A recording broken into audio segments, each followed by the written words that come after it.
ok.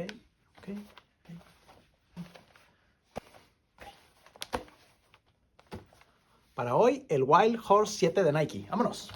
¡Ay, cabrón!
Tienen el Wild Horse 7 de Nike. Es un tenis que se rediseñó el año pasado. Ya tiene 7 versiones el Wild Horse.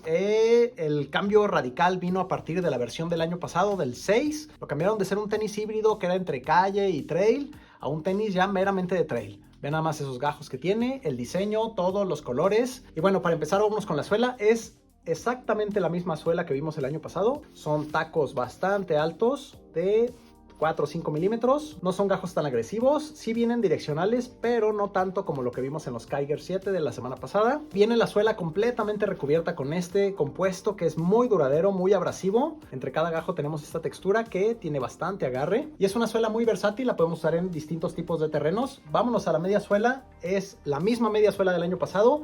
Toda en el compuesto React. No tiene cápsulas. Una cosa menos por qué preocuparnos. Porque en el momento que le ponen cápsulas tenemos el problema con las espinas. Si nos llegan a pinchar una cápsula, podemos tener el problema de que pierden amortiguación y reactividad. Los perfiles del Wild Horse son 22 milímetros en frente, 30 milímetros en la parte de atrás. Nos da un drop de 8 milímetros. De hecho, aquí en la suela, Nike lo pone. Un 8 ahí nos indica que el drop es de 8 milímetros. La suela y la media suela vienen siendo las mismas que el año pasado. ¿Dónde viene realmente el rediseño para el Wild Horse? En el upper. Nike nos dice que este upper es más transpirable y de hecho le quitaron todos los termosellados que traía el 6. En la parte de arriba estaba lleno aquí de pedazos plásticos como para darle estructura y soporte. En esta ocasión ya se los quitan, se los remueven completamente de la parte de arriba, en los laterales también, lo dejan muy limpio. La parte interna viene en una tela distinta, es bastante resistente y muy duradera. Se mantienen los termosellados en la parte de la punta para darnos protección. De hecho, pienso que hasta viene un poquito más duro. Y algo que a mí me gustaba mucho del 6 era cómo traía el jalador de atrás. El diseño del jalador estaba bien interesante. Pero bueno, ahí lo tenemos. Es un jalador simple, le cambian la forma. En el 6 era de manera horizontal. Esta vez ya es vertical otra vez. Y tenemos algo que me gustó mucho en esa versión, que era el Gaiter, esta polaina, que evita que se nos metan piedritas o polvo. Es muy interesante este diseño, está muy bien, sí funciona. Y aparte, ¿saben qué? Se siente muy suave esta textura con el tobillo. A mí que me gusta usar los calcetines bajos, esto se siente muy bien, está muy fino, me gustó. La lengua viene bastante acolchonada en esta parte para que podamos amarrar con confianza las cintas y no tengamos problema en el ajuste. En cuanto al soporte, ahí tenemos el tobillo, vean nada más. Si dobla bastante esto, no tiene tanta estructura aquí en el tobillo. La estructura se la da en la suela con el React aquí y en la parte de adentro y en la parte de atrás. El soporte sí lo va a tener, pero es para terrenos fáciles. En cuanto a la reactividad, miren cómo flexa y no regresa tan rápido. No es un tenis muy reactivo que digamos, no tiene ninguna estructura que haga que vuelva a su forma. En el Wild Horse la suela React está más dirigida a la comodidad. Ok, vamos a ver cuánto pesó el Wild Horse 7, acompáñenme acá a la báscula. Ok, vamos a pedirle permiso a Grogu para usar su báscula. En el video pasado alguien me reclamó que no estaba en su báscula, que ya lo había dejado de pelar. No, ahí está, miren. Grogu, ¿nos das permiso de usar tu báscula? Dice que sí. Muy bien. Gracias, Grogu. Ok, vamos a ver cuánto pesa el Wild Horse. Prendemos la báscula y... Ok. 391 gramos. Se me hace que es un poco más pesado que el 6. No mucho, pero sí, creo que es más pesado que la versión anterior. Y ahí lo tenemos, el peso en mi talla, 12 americano, 10 mexicano, 391 gramos. En el 7 mexicano creo que anda sobre los 297 gramos. Entonces es un tenis que va a estar pesadito, pero está justificado por la comodidad que nos da. En cuanto al precio, son 2,500 pesos. En Estados Unidos están en $130. Se mantiene bien la conversión. Y bueno, por fin Nike nos escuchó. Por fin Nike regresó la línea del trail a la página. Aunque es poquito, como que le van metiendo de repente. Ya están disponibles en la página de Nike. Ya están disponibles en Liverpool. Ya están disponibles en Innova Sport. Esperemos que mantengan el stock porque es un relajo cuando se acaban para que resurtan en Nike o en otra de las páginas. Es un relajo encontrarlos y luego tenemos que andarlos buscando en otras páginas en Estados Unidos, nos salen más caros. Esperemos que lleguen otros colores también. Este color no está mal, es un color como oro. Vamos con las cosas que me gustaron del Wild Horse. Para empezar, la comodidad. Al cambiarle el upper yo siento que fue una mejora y bastante buena, porque en el Wild Horse anterior me apretaban un poco en la parte de enfrente y como que hicieron un poco más elástico el upper. No sé, al quitarle los termosellados tal vez el pie se siente mucho más a gusto, se siente muy bien. Me gustó mucho eso. En cuanto me los puse dije, ah caray, parece otro tenis.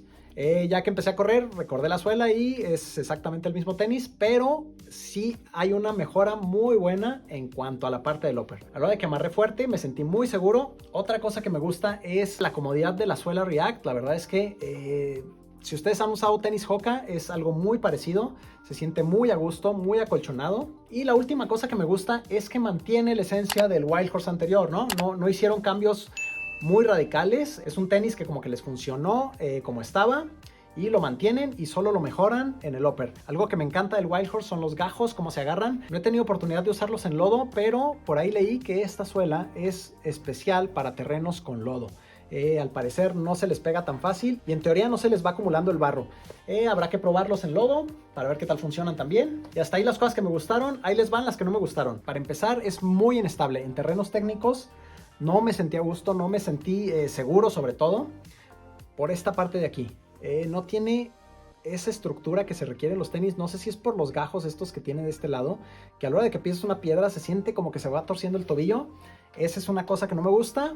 En terrenos técnicos no se los recomendaría porque sí se sienten que se doblan muy fácil. Siguiente cosa que no me gusta es el peso. Yo pienso que se le puede reducir todavía más el peso al tenis, sobre todo el upper. Creo que está un poquito grueso todavía le podemos recortar. Nike ahí, los termosellados están bien, pero creo que se le puede recortar el peso, sobre todo en estas partes. Miren, si le damos un poquito más de estructura en el tobillo en esta parte de aquí, nos dé más soporte y más estabilidad, y le mochamos estas partes de aquí, fácil le podemos reducir unos 50, 60 gramos de suela. Pero bueno, otra cosa que no me gustó, tiene mucho que ver con el peso también, es el balance que se siente. Se siente un tenis muy pesado en la parte de atrás. De hecho, cuando vamos corriendo se siente que nos jala un poquito.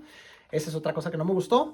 Y bueno, realmente es eso. Es un tenis que mantiene la línea del año pasado. Me gusta eso también. ¿Qué otras opciones de marcas tenemos contra el Wild Horse? Tenemos de Hoka el Challenger, tenemos de la Sportiva el Akasha, tenemos de Salomon el Sense Ride y de Altra tal vez el Olympus también pudiera hacerle buena competencia. Son tenis que más o menos están en el precio y son buenos rivales para el Wild Horse, menos el Olympus. Creo que ese sí está un poquito más caro. Tipo de corredor para el que lo recomendaría: para corredores de peso medio a alto, sobre todo porque son tenis que no son muy dinámicos. No lo recomendaría para alguien que trae ritmos altos de carrera. Tal vez para alguien que quiere entrenar largas distancias e ir cómodo, está bien. ¿Para qué distancia lo recomendaría?